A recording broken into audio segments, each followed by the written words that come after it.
నమస్కారం T49 news కు స్వాగతం.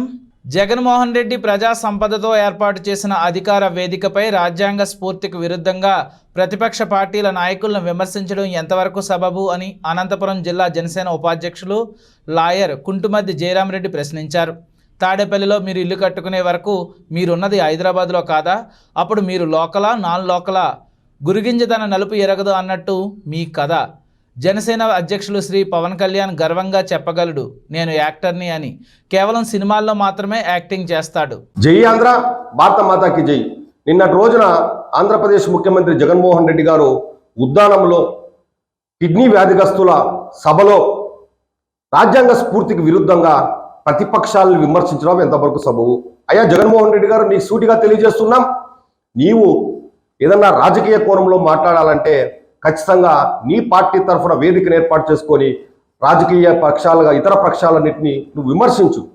అంతేగాని ప్రభుత్వ డబ్బుతో ప్రజల సంపదతో ఏర్పాటు చేసినటువంటి ఒక బహిరంగ సభలో నీవు ప్రతిపక్షాలను విమర్శించడం తప్పు కాదా అని చెప్పి ఈ సందర్భంగా నీకు సూటిగా ప్రశ్నిస్తున్నావు. అయ్యా జగన్మోహన్ రెడ్డి గారు, మీరు ఏదో నాన్ లోకలు ప్యాకేజీ స్టార్ అంటున్నారు. అయ్యా నీకు గతంలోనే పవన్ కళ్యాణ్ గారు ప్యాకేజీ స్టార్ అంటే నీకు ఏ విధంగా బుద్ధి చెప్పుతానో అని కూడా మంగళగిరి సభలో నీకు చెప్పినప్పటికీ నీ ప్రవర్తనలో నీ మానసిక వ్యాధిగ్రస్తుడు కాబట్టి నీవు మానసికంగా సరిగా లేక ప్యాకేజీ స్టార్ అంటూ ప్రతి సందర్భంలో పవన్ కళ్యాణ్ గారిని విమర్శించడం తప్పు.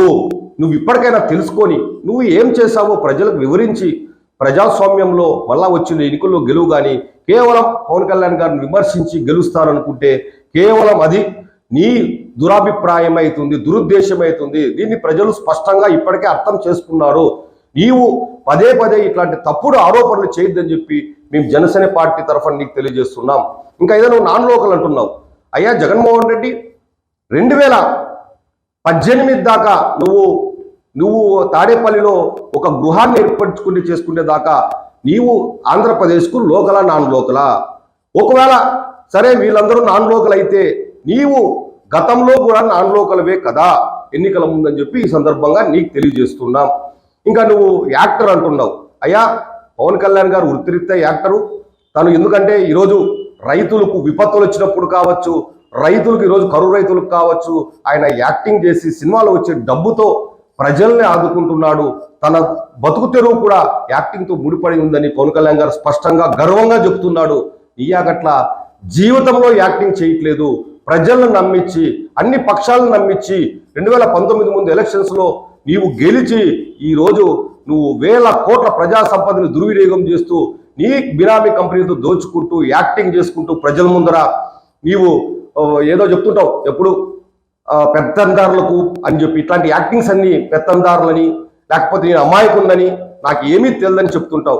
యాక్టింగ్ చేసేది మీరు, మీ కుటుంబ సభ్యులు అని చెప్పి సందర్భంగా నీకు తెలియజేస్తున్నాం. ఇంకా నువ్వు ఎప్పుడేదో మ్యారేజ్ స్టారు అది అంటున్నావు. Marriage star Pawan Kalyan package star అవునో కాదో, కానీ నీవైతే చెంచల్ కూడా స్టార్, నో డౌట్. దాంట్లో నువ్వు ఒక క్రిమినల్ స్టార్ అని చెప్పి కూడా స్పష్టంగా తెలపచ్చు. ఎందుకంటే కోడికత్తి అంశం కావచ్చు, వివేకానంద రెడ్డి హత్యాంశం కావచ్చు, గతంలో నీ పైన సిఐడి వాళ్ళు కానీ లేకపోతే సిబిఐ వాళ్ళు కానీ పెట్టిన కేసుల్లో మాత్రం నువ్వైతే క్రిమినల్ స్టార్ అని చెప్పి కూడా ఈ సందర్భంగా రాష్ట్ర ప్రజలకు ఇప్పుడే తెలుసు. నువ్వు కొత్తగా ప్యాకేజీ స్టారు మ్యారేజ్ స్టార్ అంటే మేము చూస్తూ ఊరుకోమని చెప్పి కూడా ఈ సందర్భంగా నీకు సూటిగా తెలియజేస్తున్నాం. ఇంకా ఏదో బర్రెలెక్కకు వచ్చినా ఓట్లు రాలేదు, జనసేన పార్టీకి తెలంగాణలో కంటెస్ట్ చేస్తే అంటున్నావు. అయ్యా గతంలో నీవు 52 సీట్లో కంటెస్ట్ చేసావు 2014లో. నీకు ఎన్ని నియోజకవర్గాల్లో నీ వైసీపీ పార్టీకి అక్కడ డిపాజిట్లు వచ్చాయి? బర్రెలెక్కల కంటే ఎక్కువ ఓట్లు నీ పార్టీ అభ్యర్థులు అక్కడ సాధించారా? సరే నువ్వు ఒకవేళ దురుద్దేశంతోనో ప్రతిపక్షాలు విమర్శించకుండా మాట్లాడుతున్నావు. మీ చెల్లి షర్మిలా గారు పార్టీ పెట్టి కనీసం పోటీ చేసే ధైర్యం లేకుండా ఎందుకు అక్కడ పార్టీది పోటీ చేయకుండా ఉందో మీ చెల్లెలను కూడా మాట్లాడగలవా? మీ చెల్లెల పార్టీని మాట్లాడగలవా అని చెప్పి ఈ సందర్భంగా నీకు అడుగుతున్నాం. అయ్యా జగన్మోహన్ రెడ్డి గారు, నీ ఒక జాతీయ పార్టీకి అధ్యక్షుడిని ప్రకటించుకున్నావు కదా గతంలో, మరి నీ పార్టీ ఎందుకు తెలంగాణలో పోటీ చేయలేదు? అంటే నీకు బర్రెలెక్కలకు వచ్చే ఓట్లన్నా వస్తాయో రావని నీకు ధైర్యం లేకనే కదా పోటీ చేయింది. కాబట్టి నీవు కేవలం అధికారిక లాంఛనాలతో ప్రజా సంపదని ఇంతకుముందు కూడా గతంలో సభలో చాలా చూసాం. నువ్వు అధికారికంగా ప్రజలను అడ్రస్ చేస్తూ పెట్టే పార్టీలో రాజ్యాంగ స్ఫూర్తికి విరుద్ధంగా ప్రతిపక్షాలను విమర్శించడం ఎంతవరకు సమంజసం? అయ్యా సలహాదారులారా, ఎవరైతే ఈరోజు ఈ సభకు ప్రజాధనాన్ని కోట్లు పెట్టింటో అక్కడ పెట్టి ఈరోజు సభను ఏర్పాటు చేసిన వాళ్ళందరూ కూడా తెలుసుకోవాలి. జగన్మోహన్ రెడ్డి గారికి చెప్పండి, ఇటువంటి ప్రభుత్వ వేదిక పైన ప్రతిపక్షాలను విమర్శించకూడదని చెప్పి ఆయనకు తెలియజేయండి అని చెప్పి సందర్భంగా వీళ్ళకు ప్రభుత్వ ఉద్యోగులందరికీ కూడా మేము తెలియజేస్తున్నాం. మరీ ముఖ్యంగా జగన్మోహన్ రెడ్డి గారు మీరు పూర్తిగా డిప్రెషన్లోకి వెళ్ళిపోయారు.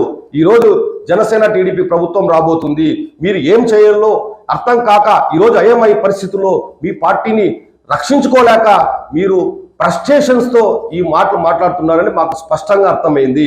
రాష్ట్ర ప్రజలు ఎవరు నీ మాట ఇంకా విస్మరించరు. నీ మాటలు నమ్మే పరిస్థితుల్లో ప్రజలు లేరు. నీ మాయ మాటలు, కళ్ళబొల్లి మాటలు ప్రజలు నమ్మరని చెప్పి సందర్భంగా తెలియజేస్తున్నాం.